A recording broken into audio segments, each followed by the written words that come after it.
Book of Heaven, Volume 12. 4th to 16th. May 1919. Page 118 to 124. May 4, 1919.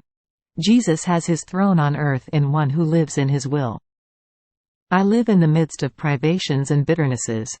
My only strength and life is the will of my Jesus.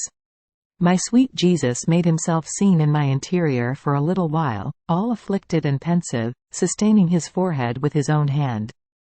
In seeing him so afflicted, I said to him, "Jesus, what's wrong? Why so afflicted and pensive?" And he, looking at me, told me, "Ah, daughter, I am dividing the lots of the world from within your heart. Your heart is the center of my throne upon earth. And from my center I look at the world, the madness of creatures, the precipice which they are preparing, while I am put aside, as if I did not mean anything to them. So I am forced to withdraw the light, not only of grace, but also of natural reason itself, so as to confuse them, and let them touch with their own hands what man is, and what man can do. And from within your heart I look at him, and I cry and I pray for the ungrateful man. I want you together with me, crying, praying and suffering for my relief and company. And I, my poor Jesus, how much compassion I feel for you. Ah, yes, I will cry and pray together with you.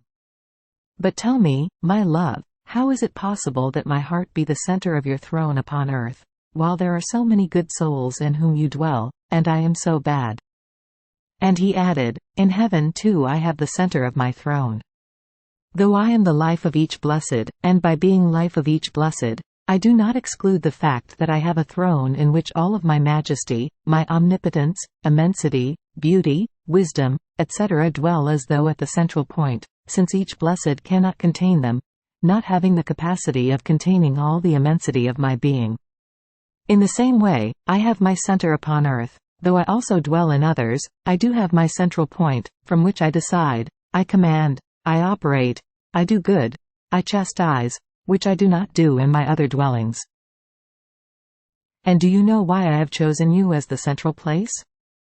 Because I have chosen you to live in my will, and one who lives in my will is capable of containing me completely, as my central point, because she lives in the center of my being and I live in the center of hers. But while I live in her center, I live as though I were in my own center. On the other hand, one who does not live in my will cannot embrace me completely. Therefore, at the most I can reside there, but not raise my throne. Ah, if everyone understood the great good of living in my will, they would compete. But, alas! How few of them understand this and live more in themselves than in me. May 8, 1919. Cause and necessity of the pains that the divinity gave to the humanity of Jesus. The reason why he has delayed in making them known. Finding myself in my usual state, I was thinking of the pains of my adorable Jesus, especially those which his divinity inflicted upon the most holy humanity of our Lord. Meanwhile, I felt myself being drawn into the heart of my Jesus, and I took part in the pains of his most holy heart, which his divinity made him suffer during the course of his life on earth. These pains are very different from those which blessed Jesus suffered in the course of his passion at the hands of the Jews. They are pains which almost cannot be described. From the little I shared in them, I can say that I felt a sharp, bitter pain, accompanied by a rip to the heart itself, such that I felt I was dying in reality. And then Jesus would give me life again with a prodigy of his love. Then, after I suffered, my sweet Jesus told me, "Daughter of my pains, know that the pains which the Jews gave me were the shadow of those which the divinity gave to me. And this was just, in order to receive full satisfaction. In sinning, man offends the Supreme Majesty not only externally, but also internally, and he disfigures in his interior the divine part which was infused in him when he was created. Therefore, sin is formed in the interior of man first, and then comes outside. Even more, many times what comes outside is the minimum part, while the greater part remains in his interior.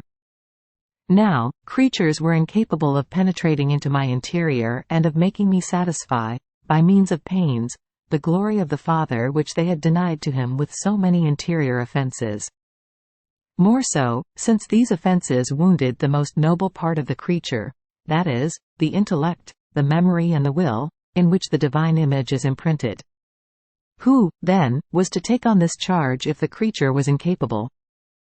Therefore, it was almost necessary that the divinity itself take on this commitment, becoming my loving executioner, but more demanding, though loving, in order to receive full satisfaction for all the sins committed in the interior of man. The divinity wanted the complete work and the full satisfaction of the creature, both internally and externally. Therefore, in the passion which the Jews gave to me I satisfied the external glory of the Father, which creatures had taken away from him. In the passion which my divinity gave to me during the course of my whole life, I satisfied the Father for all the sins of the interior of man. From this you can understand how the pains which I suffered from the hand of the divinity surpassed by far the pains which creatures gave me. Even more, they almost cannot be compared, and they are less accessible to created mind. Just as there is great difference between the interior and the exterior of man, much greater is the difference between the pains which my divinity inflicted upon me and those which creatures gave me on the last day of my life. The first ones were cruel, painful, superhuman tearings, capable of giving me death, and repeated deaths in my most intimate parts, both of the soul and of the body. Not even a fiber was spared me. The second were bitter pains, but not tearings capable of giving me death at each pain. But the divinity had the power and the will to do so. Ah, how much man costs me! But man, ungrateful, does not care about me. He does not try to comprehend how much I loved him and how much I suffered for him, to the extent that he has not even come to understand all that I suffered in the passion which creatures gave me. And if they do not understand the least, how can they understand the greatest, which I suffered for them? This is why I delay in revealing the innumerable and unheard of pains which the divinity gave me because of them.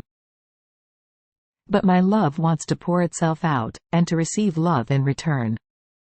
Therefore I call you in the immensity and height of my will, where all these pains are in act. And not only do you take part in them, but in the name of the entire human family you honor them and give love in return, and together with me, you substitute for all that creatures owe, but, to my highest pain and great harm to themselves, they don't give it a thought. May 10, 1919. The divine life lasts in the soul as long as the will of God is in her. I was very afflicted and almost concerned about my poor state, and Jesus, wanting to distract me from thinking about myself, told me, "My daughter, what are you doing? The thought of yourself makes you go out of my will. Don't you know that the divine life lasts in you as long as my will is in you, and that as soon as my will ceases, the divine life also ceases, and you take back your human life? Fine exchange you make. The same happens with obedience.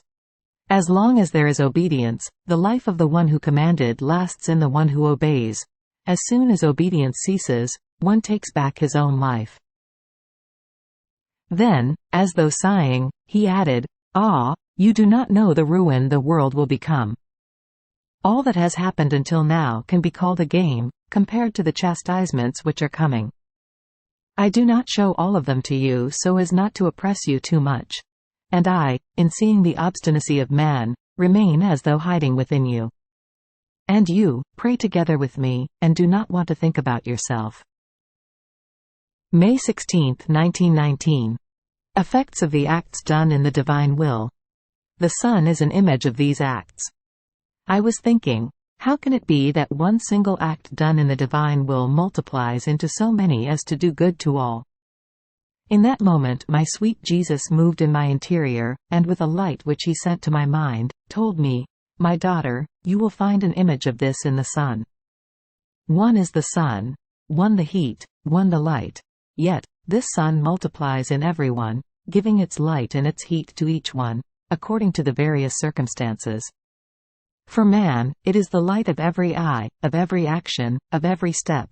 And if the creature varies the action or the path, the light follows her, though one is the sun. The sun multiplies itself in all nature, giving its different effects to each thing. At its rising, it embellishes all of nature, and its light, multiplying itself in the night frost, forms the dew, laying upon all the plants a silver mantle, which gives so much prominence and beauty to all of nature as to astonish and enchant the human gaze. So much so, that man, with all his industriousness, is incapable of forming one single drop of dew. Continue on. To the flowers it gives color and fragrance, and not one color only, but to each one its own distinct color and fragrance. With its light and heat, it gives sweetness and maturation to the fruits, and a different sweetness to each fruit. It fecundates and makes other plants grow, although one is the sun. Therefore, all of nature receives life from the sun, and each thing has its own distinct effect, which befits it. Now, if the sun can do this because it is up high, and becomes the life of the entire creation which lives down below, though the sun is one, much more so for the acts done in my will, because the soul ascends in me and operates in the height of my will. More than sun, they place themselves as guards of all creatures in order to give them life. Although the act is one, it darts over all creatures like the sun, and it embellishes some, fecundates others with grace, melts the coldness of some, softens the hearts of others, casts away the darkness for some, purifies and burns others, giving to each one the different effects which are needed, according to the greater or minor dispositions of each one. This happens also with the sun that shines on your horizon. If the ground is sterile, the sun gives little growth to the plants. If the seed of the flower is not there, with all its light and heat, the sun does not make it sprout. If man does not start himself to operate, the sun makes him earn nothing. Therefore, the sun produces the goods in the creation according to the fecundity of the lands and to the attitude of man. In the same way, although these acts in my will run for the good of all, they act according to the dispositions of each one, and to the attitude of the soul who lives in my volition. So, each additional act done in my will is one more sun that shines upon all creatures. Afterwards, I tried to fuse myself in my Jesus, in his will, multiplying my thoughts in his, in order to repair and substitute for all created intelligences, past, present and future. And from the heart, I said to my Jesus, how I wish to give you, with my mind, all the glory, the honor, the reparation for the whole human family, even for the lost souls, who did not give them to you with their own intelligence. And he, pleased, kissed me on my forehead, telling me, and I seal with my kiss all of your thoughts with mine, so that I may always find in you all created minds, and receive continuous glory, honor and reparation in their name.